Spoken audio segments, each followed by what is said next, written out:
अस्सलाम वालेकुम बच्चों, कैसे हैं आप? ठीक है। तो आज का जो टॉपिक है वो है केमिकल स्पीशीज। उर्दू में इसका तर्जुमा बनता है कीमियाई अनवा, यानी कि केमिस्ट्री में इस्तेमाल होने वाली मुख्तलिफ वो कीमियाई चीज़ें जो समझने वो क्या होंगी। वो आयन्स भी हो सकते हैं। आयन भी दो तरह के होते हैं, कैटायंस एंड एनायंस, या फिर मॉलिक्यूलर आयन भी हो सकते हैं एंड फ्री रेडिकल्स भी हैं। तो इनको हम कहते हैं केमिकल स्पीशीज। तो सबसे पहले हम देखते हैं कि आयन किसको कहते हैं। तो इसकी डेफिनेशन है जी, an atom or a group of atoms having a charge on it is called ion. कि कोई एक एटम हो या एटम्स का ग्रुप हो जिसके ऊपर कोई चार्ज आ जाए, मतलब पॉजिटिव या नेगेटिव, तो उसको हम आयन कहेंगे। तो पॉजिटिव का आपको पता है कि चार्ज उस एटम पे आता है जो इलेक्ट्रॉन लूज करता है, और नेगेटिव चार्ज उस एटम पे आता है जो इलेक्ट्रॉन को गेन या हासिल करता है। और इलेक्ट्रॉन लूज करने वाले कौन से एटम होते हैं? वो एटम जिनके आखिरी शेल में इलेक्ट्रॉन एक हूँ, दो हूँ या तीन हूँ, ठीक है। वो इलेक्ट्रॉन लूज करने वाले होते हैं, इसलिए उनके ऊपर पॉजिटिव चार्ज आ जाएगा। और इलेक्ट्रॉन जो हासिल करने वाले एटम हैं वो होते हैं जिनके लास्ट शेल में इलेक्ट्रॉन की 5 हों या फिर 6 हों या फिर 7 हों, तो ये इलेक्ट्रॉन को हासिल करेंगे अपना अपडेट पूरा करने के लिए। तो इस तरह an atom an group of atom, क्योंकि एक एटम या एटम का ऐसा ग्रुप जिसके ऊपर कोई चार्ज आ जाए तो उसे हम आयन कहते हैं। तो the charge may be positive और नेगेटिव। ये चार्ज पॉजिटिव भी हो सकता है और नेगेटिव भी हो सकता है। यानी कि अब आयन की दो किस्में हो गई, एक पॉजिटिव चार्ज वाला आयन हो गया, एक है नेगेटिव चार्ज वाला आयन हो गया।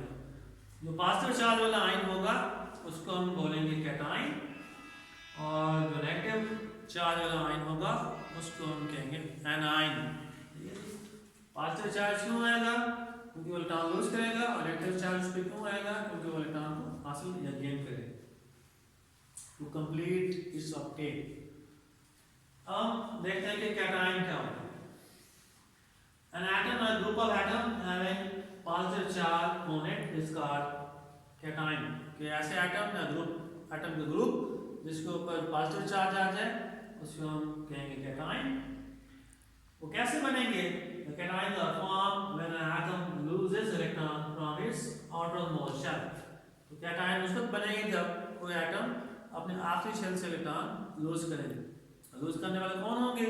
वो एटम होंगे जिनके आखिरी शेल में इलेक्ट्रॉन 3 या 3 से कम होंगे, यानी कि 1 होगा, 2 होंगे या फिर 3। वो इलेक्ट्रॉन लूज करेंगे, अपने आप को स्टेबल करेंगे। एग्जांपल दी हुई है, सोडियम 1 इलेक्ट्रॉन लूज करता है तो इसके ऊपर पॉजिटिव चार्ज है, पॉजिटिव 1 चार्ज है, यानी कि कोई एटम जो है वो जितने इलेक्ट्रॉन लूज करेगा उतना उसके ऊपर पॉजिटिव चार्ज आएगा। पोटेशियम भी 1 इलेक्ट्रॉन लूज करता है तो पॉजिटिव 1 लिखा नहीं जाता, सीधा पॉजिटिव लगा देना चाहिए, हमें समझ आ जाती है कि 1 भी साथ है। इससे कैल्शियम 2 इलेक्ट्रॉन लूज करता है, इसलिए यहाँ पे 2 पॉजिटिव लिखा हुआ है। ये सारे कैटायन हैं। मजीद भी इनके हम फॉर्मेशन देखते हैं, जैसे हाइड्रोजन है तो ये 1 इलेक्ट्रॉन लूज करता है, इसलिए इसके ऊपर पॉजिटिव 1 चार्ज आ जाएगा, तो ये कैटायन बन जाएगा। तो इसको हमने इक्वेशन बना के लिखा हुआ है, बीच में एरो लगाया हुआ है कि पहले वो न्यूट्रल एटम था, उसके ऊपर कोई चार्ज नहीं था, उसको हम एटम कहेंगे। ये हाइड्रोजन एटम है, ये सोडियम एटम है, ये कैल्शियम एटम है, लेकिन यही एटम जब इलेक्ट्रॉन लूज कर देते हैं तो ये आयन बन जाते हैं। और लूज करने पर क्योंकि इनसे पॉजिटिव चार्ज आता है, और पॉजिटिव चार्ज वाले आयन को जो है वो हम कहते हैं कैटायन। इस सोडियम एटम ये न्यूट्रल एटम है, इसके ऊपर कोई चार्ज नहीं, जब ये 1 इलेक्ट्रॉन लूज कर देगा तो इसके ऊपर जो है पॉजिटिव 1 चार्ज आ जाएगा और ये आयन बन जाएगा। जो इलेक्ट्रॉन लूज होते हैं वो हम लिखेंगे एरो के इस तरफ, एरो के बाद लिखे जाते हैं। और इलेक्ट्रॉन लूज करने के बाद जो न्यूट्रल एटम होंगे उनके ऊपर पॉजिटिव चार्ज आ जाएगा, उतना चार्ज आएगा जितने उन्होंने इलेक्ट्रॉन लूज किए हों। इस तरह कैल्शियम जो है ये 2 इलेक्ट्रॉन लूज करता है तो इसके ऊपर 2 पॉजिटिव चार्ज आ गया, तो ये जो है वो कैटायन बन गया।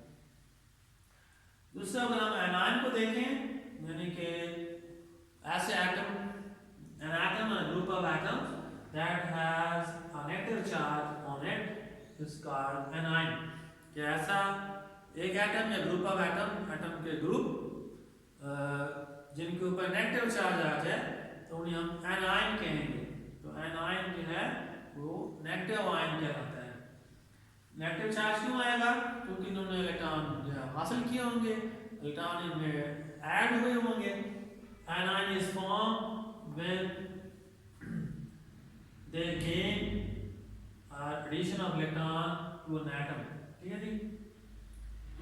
तो एक एटम जो है एनायन कब बनेगा? जब वो इलेक्ट्रॉन को हासिल करेगा या इलेक्ट्रॉन उसमें ऐड होंगे एटम में या ग्रुप ऑफ एटम में, तो उन्हें हम एनायन कहेंगे। क्यों वो इलेक्ट्रॉन गेन करेंगे? क्योंकि उनके जो आखिरी शेल है उसमें इलेक्ट्रॉन जो है वो उनका अपडेट पूरा नहीं है, इसके लिए वो स्टेबल नहीं है। इलेक्ट्रॉन या आखिरी शेल में 8 इलेक्ट्रॉन पूरे होंगे, यानी कि नोबल गैस की तरह बन जाएंगे, फिर वो स्टेबल हो जाएंगे, इसलिए वो इलेक्ट्रॉन हासिल कर रहे हैं। तो एनायन की एग्जांपल देखें, जैसे नेगेटिव है क्लोराइड आयन है, जिस तरह ये ऑक्सीजन के ऊपर 2 नेगेटिव है तो ये ऑक्साइड आयन है। तो ये एनायन की एग्जांपल है। इनकी फॉर्मेशन देखें, इक्वेशन बना के देखें। क्लोरीन का एक एटम न्यूट्रल है, इसमें कोई चार्ज नहीं है। अब ये इलेक्ट्रॉन को हासिल कर रहा है, गेन कर रहा है। अब जो इलेक्ट्रॉन गेन होते हैं उनको हम एरो से पहले लिखते हैं। तो क्लोरीन जो न्यूट्रल एटम था इसके ऊपर कोई चार्ज नहीं है, लेकिन जब एक इलेक्ट्रॉन को हासिल कर लेगा, 1 मतलब है एक, ई का मतलब है इलेक्ट्रॉन, और इलेक्ट्रॉन जो है वो नेगेटिव चार्ज रखते हैं, इसलिए हमने ई के ऊपर नेगेटिव चार्ज लगाया हुआ है कि 1 इलेक्ट्रॉन। एक इलेक्ट्रॉन हासिल करने की वजह से इसके ऊपर Cl के ऊपर -1 चार्ज आ गया, और 1 लिखा नहीं जाता, बस नेगेटिव लगाने से हम समझ जाएंगे कि -1 चार्ज है। इस तरह ये एनायन बन गया। इस तरह ऑक्सीजन के जो आखिरी शेल है, अच्छा क्लोरीन ने एक इलेक्ट्रॉन क्यों लिया? क्योंकि इसका जो आखिरी शेल था उसमें इलेक्ट्रॉन 7 थे। जब एक इलेक्ट्रॉन हासिल कर लेगा तो इसके वैलेंस शेल में 8 इलेक्ट्रॉन पूरे हो जाएंगे और ये इसका ऑक्टेट पूरा हो जाएगा और ये स्टेबल हो जाएगा।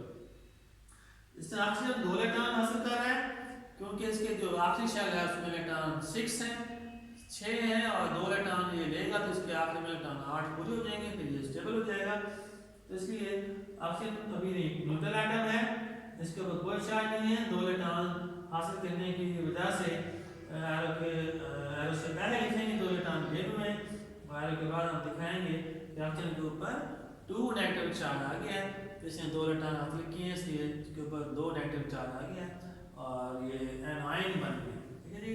तो आज का ये जो टॉपिक था केमिकल स्पीशीज, उसमें हमने पहला स्पीशीज देखा कि आयन क्या है। ठीक है, इसकी कितनी टाइप्स हैं? इसके 2 टाइप्स थे, एक था कैटायन और एक था एनायन। फिर हमने कहा कि कोई कैटायन कैसे बनेगा एक एटम, और एक एटम जो है वो एनायन जो है वो कैसे बनेगा, और उसकी हमने एग्जांपल भी देख ली है। तो यहीं पे टॉपिक खत्म करते हैं। तो आपसे गुजारिश है कि आप घरों में रहें, सेफ रहें और पढ़ते भी रहें। ठीक है जी।